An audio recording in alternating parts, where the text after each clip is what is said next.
Halo teman-teman, perkenalkan nama saya Steven Kristiawan dengan NIM 21 2022 056 dari kelas Kapital Selekta Manajemen Diri kelas A. Nah, teman-teman, kesempatan yang baik hari ini saya akan mempresentasikan sedikit mengenai peluang dan juga bagaimana cara kita sih untuk menghadapi era digitalisasi saat ini. Nah, sebelumnya perlu kita ketahui dulu bahwa digitalisasi ini sudah merambah atau memasuki kehidupan kita. Bagaimana setiap hari kita bertemu dengan barang-barang yang sudah terkontaminasi atau terkena dengan digital. Salah satunya adalah internet, telepon, smartphone, dan banyak hal lain lagi. Selain itu, dalam kehidupan kita sehari-hari, kita pun juga menggunakan teknologi digital. Salah satunya adalah saat kita berkomunikasi melalui aplikasi-aplikasi yang saat ini sudah semakin canggih. Atau mungkin saat kita sedang berbelanja. Saat ini kita berbelanja bukan hanya menggunakan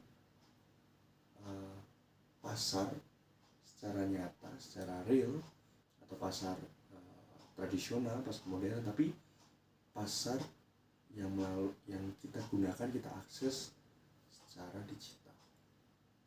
Dan masih banyak hal lagi yang dimana kita ini sudah mengenal, kita sudah setiap hari berkenalan, kita sudah sangat dekat lah dengan teknologi digital yang ada. Nah, bagaimana dengan perubahan-perubahan saat ini yang sudah sangat cepat? Kita nih seharusnya perlu sadar bagaimana pengaruh dari digitalisasi tersebut.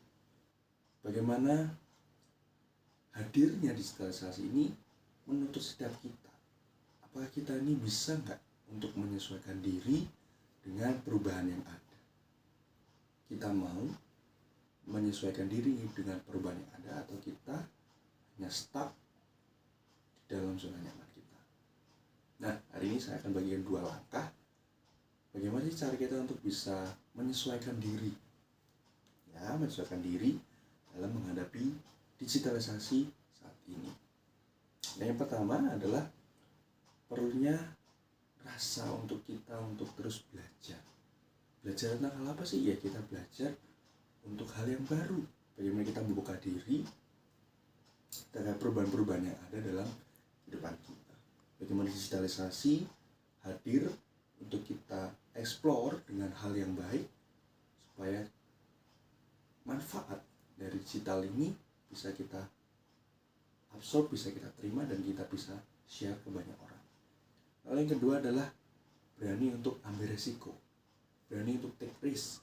Nah, bagaimana orang-orang saat ini dengan adanya digitalisasi, ya mereka nggak mau ambil resiko dengan menggunakan perubahan-perubahan digital yang ada, dengan perkembangan-perkembangan digital yang ada. Nah, itulah kenapa perlunya setiap kita untuk berani ambil resiko, belajar hal yang baru. Karena tanpa belajar yang baru, ya kita nggak akan pernah tahu nih risikonya seperti apa, manfaatnya seperti apa. Dan kegagalan tersebut adalah salah satu hal bagian dari proses untuk kita belajar dan mengenal hal yang baru. Selain 2 langkah itu tadi, teman-teman, kita pun juga perlu menyeimbangkan atau membalancekan antara pengaruh dari digital yang sudah kita dapatkan dengan aksi nyata.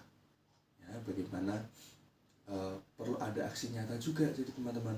Jadi bukan hanya kita fokus dalam digital yang sudah ada, tapi kita perlu perlu lakukan. Ya, jangan sampai juga digital ini juga mempengaruhi aksi nyata kita. Salah satu halnya adalah hubungan kita dengan orang tua, dengan keluarga, dengan teman, dengan kerabat. Nah, itu seringkali banyak ditemui saat ini. Nah, jadi hari ini bagaimana kita mau belajar untuk menerima hal yang baru terkait digitalisasi yang ada. Ya, kita mau belajar hal yang baru, kita mau ambil resiko, tapi kegagalan-kegagalan nanti yang kita akan hadapi itu adalah proses dari kita belajar. Tapi jangan lupa, kita juga harus menyeimbangkan bagaimana adanya digitalisasi dan juga aksi nyata dalam kehidupan kita. Itu saja yang bisa saya sampaikan.